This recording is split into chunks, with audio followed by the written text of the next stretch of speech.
Viu? A gente conhece vocês lá, não conhece direito, na verdade. Porque vocês acabam entrevistando, então é muito mais sobre quem vocês entrevistam do que sobre vocês. Eu quero saber um pouquinho de vocês. Vamos fazer assim, eu tenho seguido a ordem que eu falei pra você, por ordem meio que alfabética. Eu sei que os dois começam com E, mas daí eu vou na segunda letra, né? E por ordem de idade, eu sou a mais velha. Você é a mais velha. Vou morrer antes, então vamos lá começar por mim mesmo. É a mais maricona de A todo mais mundo. maricona. São meses de diferença, mas eu tenho 37 anos. Olha, novinho. Meu nome é novinho assim, né? Em cada joelho, obrigado. E meu nome é Henrique Alcoforado Martins. Eu nasci em São Paulo, só nasci. Na verdade, aos 3 anos de idade, minha família decidiu ir pra Santa Catarina, Joinville, onde eu fui criado lá. Minha mãe é professora, meu pai é empresário, a empresa faliu, uma situação econômica bem ruim lá. Era que empresa a gente vivia. do quê que faliu? Era empresa de bomba de aquário. Eu nunca vi na minha vida. Então, nem eu, e acabou. Nem eu, e acabou. Porque quando eu nasci, já não tinha mais a empresa. Já era falido. Não vingou. É triste, é trágico, mas é cômico. Mas seu pai tá bem. Tá bem, graças a Deus. Faz Meu pai terapia, tá super bem. tá Tá bem. Hoje tá super bem, graças a Deus. E eu morei lá no Sul toda a minha vida. E sempre gostei muito da parte artística. Me formei em teatro, mas eu sabia que não era uma área que pra Joinville e Santa Catarina ia ser um local fácil de desenvolver. Mas lá tem bastante arte e cultura, por causa da dança. Tem bastante arte e cultura, mas não paga, né, Paula? Não, arte e cultura não paga. Se você morrer de fome, não dá. Eu já vim de família pobre, morrer de fome, daí era muita desgraça uma pessoa só. Decidi, então... Ai, eu tô rindo dessa desgraça, me perdoa. Mas sem problema. Decidi, então... aproveitar um pouco da minha inteligência que eu tinha, pelo menos lógica, e decidi buscar uma carreira que eu gostasse, que eu achasse que pudesse me pagar bem e tudo mais, e uma coisa que eu ficasse feliz, foi quando eu busquei medicina. Só que minha mãe não tinha condição nenhuma de pagar nenhuma faculdade de medicina, nem me pagar um local pra mim viver fora de Joinville, pra morar, tipo, numa cidade fora de Joinville, pra estudar numa federal. E aí eu fui buscando alternativas de como eu podia conseguir uma bolsa de estudo, na verdade, né? Pra um intercâmbio de estudo. E eu descubro Cuba. E aí eu vou com meus 20 anos de idade, junto um dinheiro grande trabalhando, que eu já trabalhei de tudo com coisa nessa vida, trabalhei em mercado, trabalhei com telecomunicações, já me formei em milhões de outras coisas antes de chegar na medicina. Eu não vou falar aqui, vai demorar o podcast inteiro da minha vida. Vou pra Cuba, fico 7 anos em Cuba, que é um país socialista. Cuba, do Fidel Castro. Conheci Fidel. Conheci o Fidel mesmo? Conheci Fidel mesmo. Passei pão que já passou na minha vida. Lá em Cuba. Não tinha papel higiênico, Pera, você vai continuar isso. Deixa eu só ver o que rolou aqui. Vini, você vai precisar entrar na sala? Pode entrar. Tá, entra. Deixa eles falando. Então, mas daí você não vai tirar da voz dele? Eu não posso perder esse negócio de Cuba, amor. É Cuba. Não, deixa ele contar. Então tá, pode continuar contando. Ele vai ter que entrar aqui, sem mas... problema, ele entra, a gente faz, finge normalidade, entendeu? Então fui pra Cuba, fiquei 7 anos lá estudando medicina. Cuba, país socialista, onde tinha Fidel Castro, bloqueado pelos Estados Unidos, que realmente não tem acesso a muitas coisas. Não tinha internet, não tinha telefone, não tinha papel higiênico, mas tinha livro, uma força de vontade grande de estudar medicina. E tinha uma vontade de estudar medicina. Eu passei por um furacão chamado o furacão Gustav. Não sei se o pessoal já lembra desse furacão que teve, que devastou tudo. Então, antes de chegar em Cuba, na capital, eu estudei numa ilha chamada Ilha da Juventude. E a Ilha da Juventude é uma ilha dentro da ilha de Cuba. Então, imagina, era só eu e laranjas. A gente vivia lá, um grupo de estudantes dentro dessa ilhazinha, e só tinha laranjal em volta, não tinha mais nada. Quantos anos você tinha nessa época? Eu tinha 20 anos, tava com 21 nesse período, mais ou menos. Quando eu cheguei lá, 20 aos 21, fiquei nessa ilha. E aí passa esse furacão, leva a gente embora de lá, leva todas as minhas coisas, fiquei sem nada, roupa, nada, foi tudo embora. Que é um furacão. As pessoas não entendem o que é um furacão, leva tudo embora. Mas não levou você? Graças a Deus, a gente ficou embaixo da escada, mas levou a janela da escola, levou o carro da diretora, foi-se embora tudo, assim, foi uma das cenas mais tristes que eu tive na minha vida. E aí, nesse período, minha mãe até fala, volta pra casa. Eu falei, não, eu vim aqui me formar, e eu vou me formar, porque quando eu decido fazer alguma coisa, eu vou até o final, não importa. Mas aí que não tinha mais escola. Mas aí me botaram em outra cidade. Tá. Foi embora a ilha. Mas a Havana continuava inteira e levaram a gente pra La Havana. Foi daí por diante que eu comecei a estudar dentro da capital de Cuba, que é a Havana, né? E daí eu me formo e venho pro Brasil. Chegando no Brasil, eu era formado em Cuba, então não tinha como revalidar meu diploma. Até então saiu o Revalida, que é uma prova que tem aqui no Brasil, que é bem difícil de aprovação. Proposital mesmo, que eles fazem pra seleção. Pra você fazer a faculdade aqui. Ter dificuldade pra você conseguir se formar fora. E aí, Vou, então, trabalhar num programa chamado Mais Médicos, que é um programa que o governo, na Sim, época, eu oferecia, lembro. desde até hoje, na verdade. Esse programa é incrível, ajuda muito a população carente, porque ele leva médicos em locais onde os outros médicos não acessam. não Então, querem ir também. não é uma competição com outros médicos. Nesse caso, você não vai estar tirando o lugar de ninguém. Você vai estar assumindo papéis onde ninguém vai. É importante você dizer isso, porque teve uma época que o pessoal ficava falando, eles estão vindo aqui tirar nosso emprego. Não. É emprego que, inclusive, muitos médicos não queriam. Ninguém aceita, na verdade. E até hoje, se você for ver onde eles estão acessando, são locais no meio da Amazônia, interior do Pará, locais onde não tem médico para nenhum. Nessa população essa população não é acessada, né? E você foi pra onde? E eu fui pro interior do Pará, uma cidade chamada Jacundá. Então, Jacundá é uma cidade super violenta, chama até Jacundeus o pessoal de lá, porque tipo assim.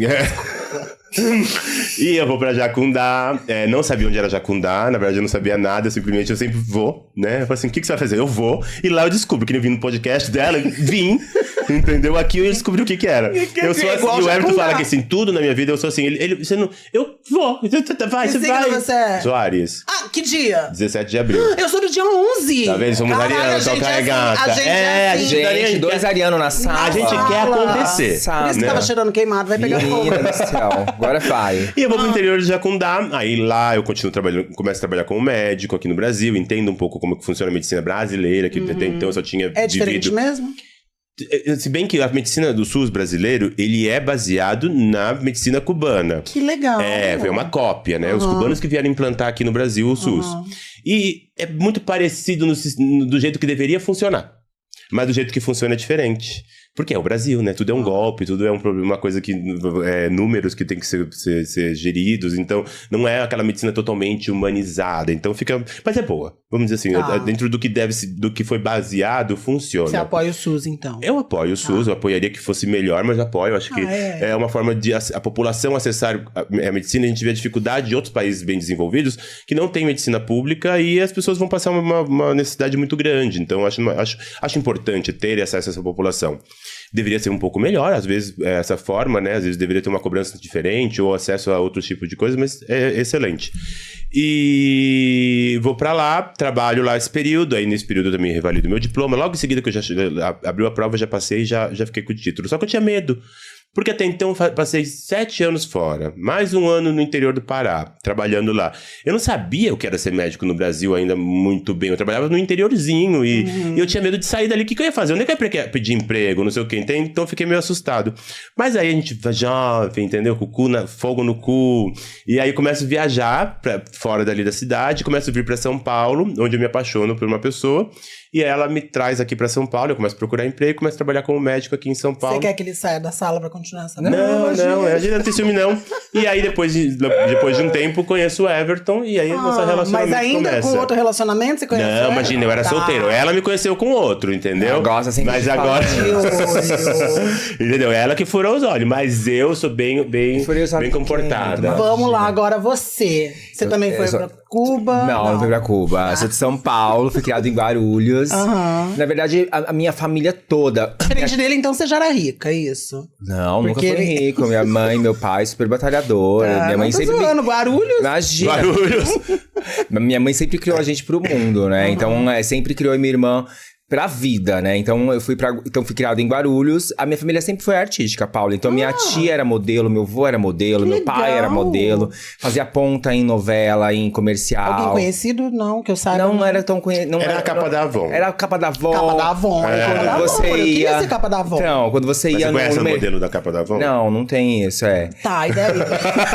Quando você ia pro mercado, tinha banner deles no mercado. A minha irmã sempre foi modelo. Pô, mas eu ia amar ser capa da Avon. Mas- Não, eu teria até a Dá capa maior dinheiro. daquela outra, da Rinodê, eu tava feliz. Imagina, mas modelo fotográfico, você sabia que ganha mais do que modelo de comercial? Sabia. Então. Sabia que eu tenho uma amiga minha ganhou 19 pau pra ficar... Então. Aparece só a testa Só dela. pra assim, ela filmar, ganhou só pra 19 tirar mil. foto, Fiquei então é chocada. isso. E a minha família sempre foi voltada a isso. Meu avô já fez também o comercial da Seu vô? É, meu Da avô. Citroën. Da Citroën. Ele lançou o comercial da Citroën C3. Então eu venho muito disso, sabe? Da arte. Gente, que legal. Bem legal. A irmã dele é babado? Minha irmã- Você tem essas coisas pra me mandar depois em privado pra eu ver? Que eu fico muito curiosa, vou eu mandar. adoro isso. E aí eu sempre fui criado com isso. Então, eu só trabalhei com algumas coisas em shopping e tal, mas a minha irmã sempre foi modelo e eu sempre fui voltado mesmo da arte, área de teatro, e teatro infantil. Sempre gostei muito. Eu trabalhei com criança. Sempre tenho a empresa de infantil, mas essa aí é outra parte da história. E aí, participei de uns desfiles, e aí fui chamado pra fazer figuração da Malhação, e quando jovem. Aí fui pro Rio de Janeiro, fiz figuração da Malhação. Que legal. Fiquei lá mais ou menos um ano. E aí voltei pra cá pra estudar teatro, porque lá na Globo, eles precisam ter o DRT, que é o registro do ator.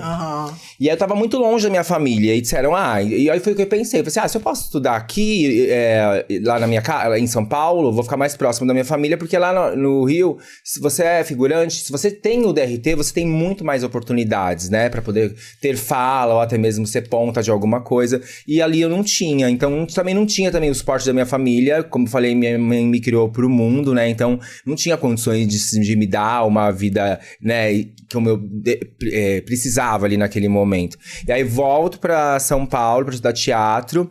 E aí fiz parte de alguns grupos covers na época de High School Musical, Rebelde, sabe? Que legal! E aí crio a minha empresa de eventos infantis, que é a Show Cover. Tá há 16 anos no mercado já, há bastante tempo. Quantos anos você tem, desculpa? Tem 36, desde os 20 por isso vocês anos. falaram que vocês são perto de idade. E aí, eu trabalho com teatro infantil, sempre trabalhei com teatro. Por isso que eu falei que eu já vinha, talvez, vim aqui pra Paulínia pra poder me apresentar, né? Você falou que você talvez tivesse se apresentado lá no teatro no infantil. E aí, aí conheço, já namorei, né? Outros meninos, conheço o Henrique. E a gente monta a clínica, e aí depois agora a gente tem um podcast. Olha só, resumi mais do que... Bem resumido. Achei que foi resumido. Muito resumido. A família de vocês de boa com a sexualidade de vocês? Sim. Como que foi? De princípio, Mamãe fui pra eu Cuba, me descobri. virei gay. Então, eu namorava mulheres, né, no início da minha vida. Até meus 24 anos eu tinha um relacionamento com mulheres. Eu sou bissexual, então sempre me considerei assim. E até meus 24 anos só namorava com mulheres mesmo. A partir dos 25, fiquei um ano sem me relacionar com ninguém. Aos 25 anos, tive minha primeira experiência homossexual. E até daí eu me descobri um homem gay. Namorei com um homem lá em Cuba. Quando eu volto pro Brasil, eu me assumo a minha família, né? Falo pra minha família que eu tinha essa opção sexual, que eu tinha essa orientação sexual, E de início, eu acho que assim, a minha mãe muito bem instruída, só que naquele período ela tava passando por um processo de Alzheimer, já ela meio confusa. Eles demoraram um pouco a assimilar. Eu acho, tem Alzheimer. Hoje ela é um mais vegetalzinho, assim, ela conversa, oi, tchau, não lembra nem mais ou menos quem a gente é. Mas até então ela estava em um período de entendimento ali, ela ficou um pouco meio perdida com aquela situação, mas ela sempre foi muito esclarecida, uma professora. E aí ela... Foi só o tempo dela digerir mesmo, minha família digerir tudo isso. E também foi o tempo de eu me assumir e ir embora de casa de novo. Então imagina, 7 anos fora, fiquei alguns meses dentro de casa, faço esse processo de me assumir e vou logo embora. Então deixei eles assimilarem aquele período. Quando eu volto, depois de um ano pra ver minha família, aí já tava tudo bem, já estavam já entendidos de tudo isso. Você falou que namorou em Cuba, mas Namorei em lá Cuba. tem alguma crise com homossexualidade? Não, pelo contrário, Cuba é super bem Sério? aceito. Porque aqui o pessoal fala que lá... Não, pelo contrário. O entendimento deles legal. como sexual. A filha de Fidel Castro, de Raul Castro, perdão, ela tem até um site de orientação sobre sexualidade. Que legal! Acham que ela é sapatão. Agora não sei se é verdade ou não, né? Nunca falei com ela, mas falam isso nas más línguas lá que acontece isso. Mas tem essa questão muito tranquila com o homossexual. Você foi pra lá Cuba. de novo passear depois? Não, eu tava até mostrando pra ele, falei assim, preciso tanto ver minha família, minha família cubana, que são as pessoas que me deram todo o apoio lá em Cuba. Eu amo aquele local. Mas anda de mão dada também? Não mandaram dar beijo na boca, tem drag queen, tem travesti, tem tudo, tem banheirão na balada. Entendeu? Pra começar é assim, gata, as bichas é tudo bicho em qualquer lugar, entendeu? Bicho é bicho em qualquer lugar lá do é mundo. pajarito, lá não é bicho, é pajarito. Pajarito. E aí, como que vocês se conheceram? Na boate. A gente adora eletrônico. Ele tava namorando. Não, ela tava namorando. Você tava namorando? Então você é talarico? Não, eu sou de boa, eu sou só tarada. Não é louca? Ela se apaixonou por mim, vai. Não, eu tava de boa na balada. Signo você é mesmo? Escorpião. Escorpião, ai, você pá. Na verdade, eu namorava. Falando sobre a minha família me aceitar, minha família sempre me aceitou de boa. Minha mãe, que nem eu falei, minha mãe é uma pessoa... porque todo mundo trabalha na arte? Tipo, minha mãe e meu pai são super de boa. Minha mãe teve um momento de mãe, né, quando eu contei pra ela. você não. Aquela coisa, Se fosse a sua irmã virar sapatão, depois de um mês já ligo. tava tudo. Quando eu fui pro Rio, quando eu tava no Rio, a minha irmã arrumou muito amigo viado, muito amigo gay. Quando eu voltei, a minha mãe já tava assim, super entorosada do assunto. Então, então- já tava tudo certo pra ela, entendeu? Mas o Everton era uma menina desde criança, gente. Eu ia falar isso, Everton. Você não teve um momento. Como que é o nome da sua mãe? Leila. Dona Leila, a senhora tava enganando ele. Será? Dando Já um sabia. truque. Não, na verdade, assim, eu acho que com o passar do tempo, a gente vai ficando mais solto, né? Acho que no começo eu era um pouco mais contido com a Eu te achei situação. bastante solto, você não acha que... Ela é muito solta. Depois, cara. quando eu conheço o Henrique, eu me solto mais ainda. Porque ele me mostra que é isso, a vida, né? Porque o Henrique é uma pessoa, assim, totalmente solta ao extremo de tudo, né? Mas você sabe... Desculpa, vou ter que falar Não, uma imagina. coisa. Ele faz meu tipo. Aham. Quando eu tava na festa da MC Trans, que eu vi ele passando, eu falei, gente, que gato. Aí eu vi quem era, né? Eu falei assim, não, já é casado. É casada. Aí daí eu olhei pro lado do João, assim, eu também. Aí eu falei assim, gente, que lindo. Então eu acho que você arrasava corações. Você também teve a fase bissexual? Já namorei menina, uma ou duas, já transei também com mulheres. A Helena, Mas um foi beijo. o suficiente pra falar que não. Aí depois quero. eu não quero mais. Ela Depois ficou acho bonita que depois que me conheceu, cara. Ai, Henrique, Vou te para, mostrar essa foto de louca. início. Quero, pelo amor de Mostrar Deus, foto de quero início, Vocês vão muito. ver a situação como é, Ai, Henrique, entendeu? você sempre eu fala que peguei a te joia banca. bruta ali, ó. Ai, Eu queridinha. lapidei isso. E aí, qual foi a pergunta dela? Sobre a minha mãe, que ela tava perguntando que você cortou? Não, Não, é era que era isso. sobre a aceitação da sua mãe. Sobre isso? Não, mas depois... Vocês querem ter DR aqui? Eu posso Não, ir. a gente se trata assim sim. mesmo. Não. Deu 3 tapas aqui, tá tudo bem, amor. Mas depois ela fez outra pergunta pra você, não foi? Não, foi Porque dada... você achava você bonito? Não, depois era isso. era só sobre a aceitação da mãe. E a minha pergunta anterior, quando você também começou a falar essa parte, era de como vocês se conheceram. Ah, era isso, tá. Que ele falou que eu namorava. Que você namorava. Aí namorava um menino, mas eu tinha um relacionamento aberto com o menino, gente. Tá, Meu relacionamento já gente. estava terminando. Todos meus amigos sabem, todo mundo sabe. Então eu já tava Que muito na moderno crise. esse negócio de relacionamento aberto. É, então até que eu fui pra boate, eu tava Por isso que eu namorando. sou contra relacionamento aberto. Porque daí, ó, abriu, pegou outro e nunca mais voltou. Pô, é isso. João, é. não abriremos, tá? Não. Não, mas a gente não é aberto. Eu e ele agora, né? Mas assim, pode ser que um dia seja. Mas agora a gente não quer. Ah, é que Tinha uma eu dica. acho um desgaste de energia. Não que não seja legal. Eu acho que, tipo, você ser livre. Eu sou livre corporalmente, que eu falo pra ele. Acho que nem ele é meu, nem eu sou dele. É só agora, eu não quero ter esse desgaste de energia de ter que Mais buscar uma coisa. alguém. Sabe o que é, né? Sabe, você já tá solteira? É babado. Não é um saco você ter que estar atrás de alguém e buscando pra vivenciar um relacionamento. Eu tenho isso dentro de casa. Se eu ficar procurando isso, eu tenho que ganhar dinheiro. E pra ganhar dinheiro é difícil. Então você tem que se focar no que você quer da sua energia. Então, como hoje eu não quero desvincular minha energia pra outra coisa, pode ser que de repente eu estiver muito rica, muito feliz da vida, com muita coisa tudo prosperando de melhor. Eu acho que de repente agora minha cabeça tá meio vazia, vamos ocupar com outra coisa? Entendi. E aí, assim, eu acho que eu não teria problema de vivenciar outra coisa assim. Então, até porque, Mas tipo, agora- a gente já teve. Você também teve relacionamento Sim, aberto. tive, mas eu A falo, gente é também muito tive. desgaste Mas de agora energia. com a gente não tem Gente, eu não ia necessidade. conseguir, não. Por exemplo, amanhã é dia 12, dia dos namorados. E daí? Tem que dar pra esse, tem que dar pra aquele. Tá vendo? Olha, menina, ó, amanhã é dia Motel 12, nem dia dos lembro. namorados. Gente, eu nem lembro Ah, que eu, amanhã por é isso dia que eu dos trouxe um namorados. casal, Tá gente. vendo? Olha Amanhã é dia só. dos namorados. Eu pensei Porque em pra tudo. gente, todo dia é dia dos namorados, né? Eu acho que a gente mora junto, acho que é muito isso. Ainda mais depois, a gente já tá 6 anos junto. Então é muito mais além de tudo. No É mundo um lance gay mesmo é de- um 50. já. É igual a idade de cachorro. 6 aposentando anos já já. dá uns É uma 50, parceria. né? Mas é bom que você já falou que é dia dos namorados, que eu já vou pedir meu presente. Pede. Por que você lembrou? Que nem eu lembrava. Mas pede também. gata, né? É isso. Ele não gosta de ganhar Gosto. presente, melhor coisa. Não, mas dá Aprendi. dinheiro. Dinheiro você gosta? Ah, mas aí vai dar dinheiro, ele vai. minha conta. É, Então deixa. conta mesma, não adianta nada. Dá pra mim o presente? Me presenteia. Vamos abrir o relacionamento só pra agora, você me dá o presente e tudo bem. Viu? Tá, daí vocês se conheceram. E aí montamos a clínica. Não, aí Mas já montaram a clínica de casa? Não, desceu. Aí depois veio a pandemia, né? Que a gente ficou um tempo juntos, aí veio a pandemia. Então o que aconteceu? Minha empresa era de eventos. Eu tenho 40 festas em média por mês. Uau. De festas infantis. Eu tenho E aí, com a bastante festas. pandemia? Acabou, imagina. Então eu tive uma carreira aí de 10, 12 anos. Que tava super estável pra mim, né? E aí, de repente, tipo, acabou as festas. Então, foi muito difícil pra mim. O Henrique, graças a Deus, né? Que segurou as pontas aí, sendo como médico, né, como- eu Você fui- ganhou muito dinheiro. É, né? naquele período foi. Eu Pô. trabalhava que nem uma condenada, porque eu trabalhava 36 horas. Eu abri a tenda de Covid de Cajamar.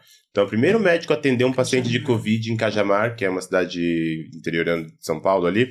O primeiro médico a abrir a tenda de Covid foi eu e minha amiga, outra médica também, a gente abriu. A gente não sabia nem que era Covid. A gente tava indo lá, tipo, de vendado. Era um período que, tipo, não sabia o que era a doença, o que ela causava, como tratava. Então a gente era os pioneiro em tudo aquilo de criar protocolos e tentar salvar vidas naquele primeiro momento. Então realmente, e foi bem estressante ao mesmo tempo, né? Porque você não sabia se você estava pondo totalmente sua vida em risco. Aqueles EPIs que se davam, aquilo ali não servia de nada pra nada, entendeu? Não tinha como evitar você se contaminar com uma máscara dentro de um hospital, onde você entubava um paciente que a parte respiratória ali, você levava todo aquele jato respiratório em cima de você e você estava se contaminado o tempo inteiro. Então não existia um EPI que nem no Japão, que a pessoa entrava dentro de uma Você ficou com bolha. medo? Gato, eu nasci pra isso. Então, sempre que eu falei vendo, assim. eu tô chocada com você. Então, sempre que eu me proponho, eu não tenho medo de. Eu só não me ponho em risco, tipo assim, vou me matar aqui.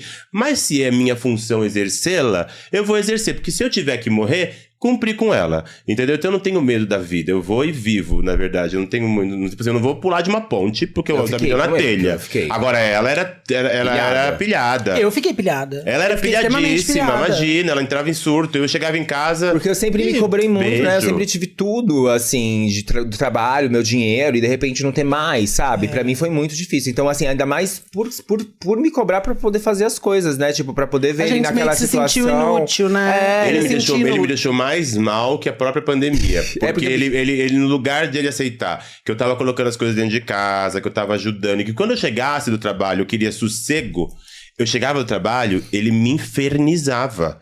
Ela me falando o dia inteiro que tava mal, que não sei o quê. Eu falei assim, gato, tá com comida dentro de casa, tá passando bem, sai pra passear, compra até a roupa se quiser. Você vive sua vida e, tipo assim, você ainda quer infernizar a minha mente. Eu quero só chegar em casa e descansar. E ela...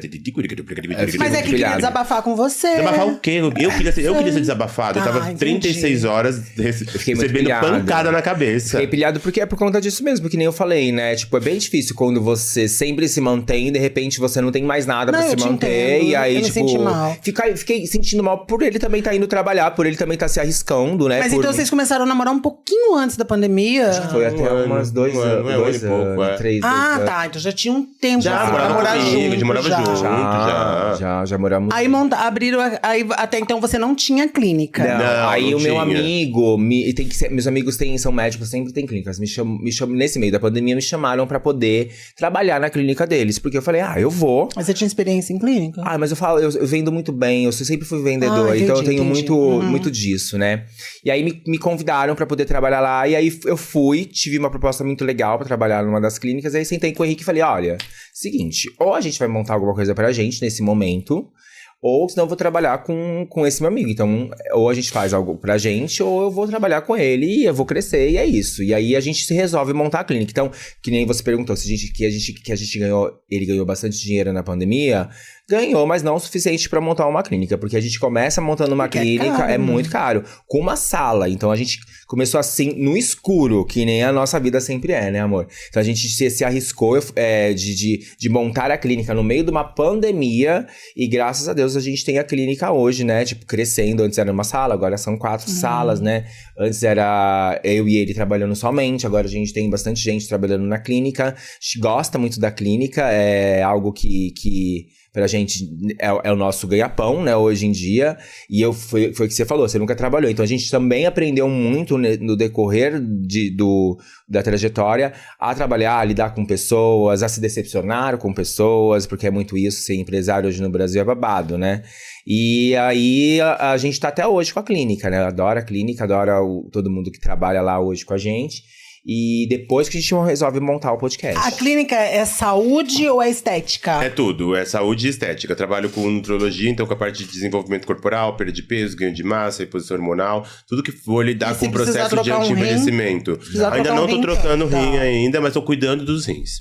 E aí também associo a muito essa parte estética avançada, que eu tô apaixonado, sempre gostei dessa área. Então, mas entra mais essa parte mesmo, harmonização, não chega a ser cirúrgico, né? Então, são pequenos procedimentos como harmonização, botox, preenchedores, bioestimuladores, enzimas, coisas que sejam menos invasivas, né? Que se faz dentro de um ambulatório.